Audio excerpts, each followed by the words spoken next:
হে WhatsApp guys, কেমন আছো সবাই? আশা করি সবাই খুব ভালো আছো। আজকে আমরা ডেমন স্লেয়ারের এপিসোড 2 সম্পর্কে জানবো। এই এপিসোডের শুরুতে আমরা ইউশুরিকে দেখতে পাই। সে তামার কাছে আসে আর বলে এখান থেকে আমাদের যেতে হবে। তামায় বলে এটার দরকার নেই, কারণ নেজুকো সূর্যের আলোতে থাকতে পারে, তাই বড় কিছু হবে।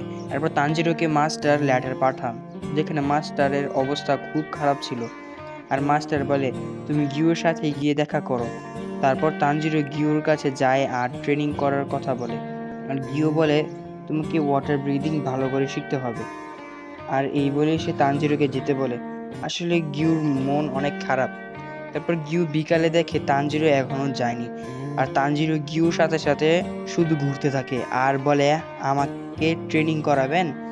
এরপর গিউ তার সত্য কথা বলে দেয় যে সে ফাইনাল সিলেকশনে পাস হয়নি। গিওর সাথে সাবিতো নামের একজন ছিল, যার ফ্যামিলিকে ডিমনরা মেরে দিয়েছিল, ঠিক গিওর মতন। আর এসে বলে সাবিতো আর আমি একসাথে ট্রেনিং করতাম, তারপর ফাইনাল সিলেকশন এর সময় আমি শুধু একটা ডিমন মেরেছি আর ডেমন মারতে মারতে সেও মরে যায়। আর গিও মনে করে সে ভালো করে পাস করতে পারেনি, তাই সে সব সময় চুপচাপ থাকে।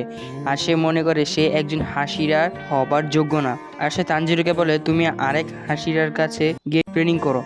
আর সে চলে যায়। তখন তানজিরোর খুব খারাপ লাগে। তখন তানজিরো বলে সে গিওকে কি বলবে। তখনই বলে তুমি কি সাবিতোর মৃত্যুর বদলা নেবে না? আর এটা শুনে গিও দাঁড়িয়ে যায়। তারপর সে অনেকক্ষণ ভাবে, তারপর সে তাকে ট্রেনিং করার জন্য রাজি হয়ে যায়। তারপর আমরা শিনুবুকে দেখতে পাই, সে কানাওর সাথে কথা বলছিল। কানাও বলে আপনি আমাকে ট্রেনিং করাবেন। আর শিনুবু বলে কানাও তার মনের কথা বলতে পারে, তাই তাকে আমার বোনকে যে ডেমন মেরেছিল তার কথাটা বলতে পারবো। আর কিভাবে সে ডেমনটাকেও হারানো যাবে সেটাও তাকে জানাবো।